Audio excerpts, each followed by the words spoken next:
Yo guys, Vision here back with more Minecraft content. Today's episode number 24, we'll be covering up and heading into the cold with a complete guide on the snow, taiga and ice biomes. Whether you're a newbie to Minecraft and freezing your pixels off, or you're a pro looking for hidden tips, this video will have everything you need to know in order to thrive in these chilly environments. I'll discuss generation of biomes, features, mobs, structures and survival strategies based on the latest version of Minecraft Survival. So on that note, let's get into it. So I guess now, as usual with this series, the exploration episodes in this series are slightly different from all of the previous episodes so far in this series, with this one providing everything you need to know about the scenic, harsh and beautiful environments that these biomes offer, as well as adding in some of the game's exploration opportunities into this series, as I do believe it's a crucial part in completing Minecraft Survival. And to remind you guys, if you are new to this series, this is the first time I'm playing Minecraft Survival in over 10 years, and the ultimate goal of this series and to complete everything there is to do in Minecraft Survival, which I'm very, very close to doing now, with this being the penultimate episode of the series leading up to the finale next week. Now, this is the third exploration episode for the Minecraft Survival series, with the first one being around the jungles, which was the episode 8, which is linked in the description below on the series, and the second one was around the deserts and badlands, aka the Mesa biomes, which is also episode 16 and linked in the description below. So first up we have for this episode is the snow biomes. Now, these include the snowy plains and related variants like snowy slopes. The snowy plains are flat, snow-covered areas that generate in cold, low humidity regions, often near taigas or frozen rivers, and they are blanketed in layers of snow with grass blocks underneath and sometimes stacked snow in bedrock condition as well. Water sources freeze quickly if exposed in this biome, and no lightning strikes here as well due to the constant snowfall, so you don't get any rain here, but you do get snow instead. Now, key features of this biome is that it's very sparse for sort of spruce trees for obtaining wood. Ice patches are throughout, and there are areas that freeze over as well, so just bear this in mind. Structures in this biome include igloos, which are very great for early loot in early game players, snowy villages with packed ice buildings and pillager outposts, and as for the mobs, watch out for strays, which are skeletons that shoot slowness arrows, wearing a cloak and look more accommodating to the snow environment, along with creepers, zombies, spiders and witches, all of the regular sort of mobs at nighttime. Daytime brings rabbits, which are going to be your main food source typically, as well as polar bears, which are a neutral mob but aggressive if you mess with their cubs or of course attack them, as well as glowing squids which spawn underground in the water. Then we have the taiga biomes. Now, these come in regular taiga and snowy taiga variants. Regular taigas are humid, cold forests and spruce pine trees, ferns, sweet berries, bushes and grasslands. Now, these border forests, swamps or snowy areas in itself, and can also have lush caves underground, which is what I like to refer to as the underworld. Rain also turns to snow at higher elevations in this biome, and they feature an abundance of spruce wood, sweet berry for quick food, but they do damage you in case you guys walk through them, so just bear that in mind, as well as villages which are made of spruce with farms, pillager outposts and trial ruins as well, which all spawn in this biome. As for the mobs, you want to find basically wolves, which are like the pale variant in this biome, red foxes, rabbits, sheep, cold variant pigs, cows and chickens all spawn here, as well as for the hostile mobs. These include the usual suspects, the creepers, skeletons, zombies, but etc. But consider taming wolves for protection as a general tip. These are awesome against skeletons, really useful to have, and again, after all, they are man's best friend. Now we have the snowy taiga, which is very similar but snow covered with frozen water and white leaves during snowfall. Trees are still spruce throughout, and with sweet berries, ferns and large ferns as well. In bedrock, villages and outposts generate in this biome, but not in Java, which I thought was useful to mention in case you guys weren't aware, because I actually wasn't until I researched this myself.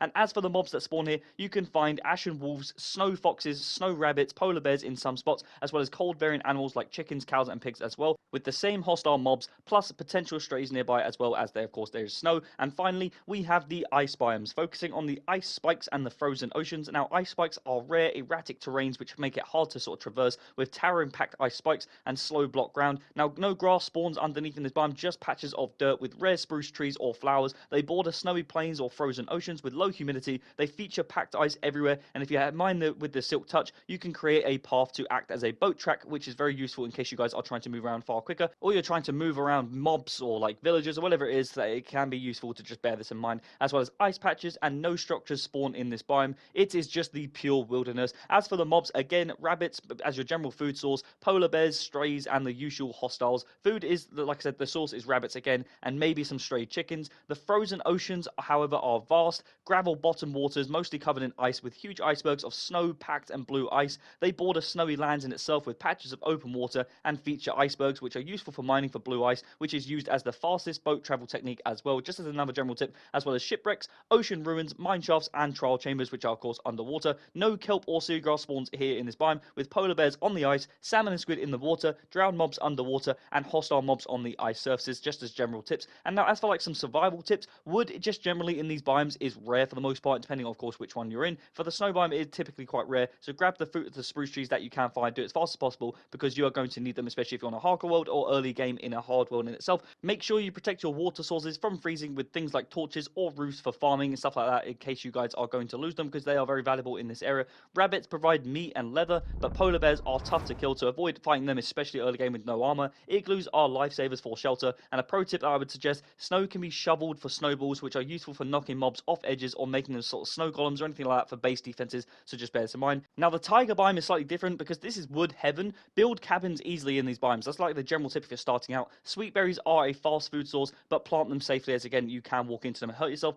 Tame wolves for an early pack, and that allows you to deal with mobs far easier. They're just also useful to have and really cool anyways. And in snowy variants, prevent water freezing again from fishing for using for fishing or farms or anything like that. And villages mean easy trades and beds, so just try and find one of them as quick as possible. Watch out for berry bush damage, like I said, and fox theft, because they are really annoying and steal things really easily, so just bear this in mind. And for survival tips for based on like the ice spikes, make sure you bring wood with you guys, unless of course you spawn here, which is very unfortunate because it is barren. Use spikes for the vantage points, get up to higher elevation to see and scout around, or packed ice of course for the speed boost. Now water freezes really fast here again, so indoor farms only in this biome. You cannot plant them outside, they just will not work. The water will instantly freeze, there's nothing you can do about it, so make sure you farm indoors because the humidity is actually a real factor in this game. For frozen oceans, break ice for fishing spots, explore shipwrecks for maps and loot and all that sort of stuff, and watch out for the drowned mobs because they are extremely powerful, especially if you have no armor on, or if you're like myself and played a hardcore world and did not realize that a drowned with a trident is the scariest mob in the entire game, especially if you're early game.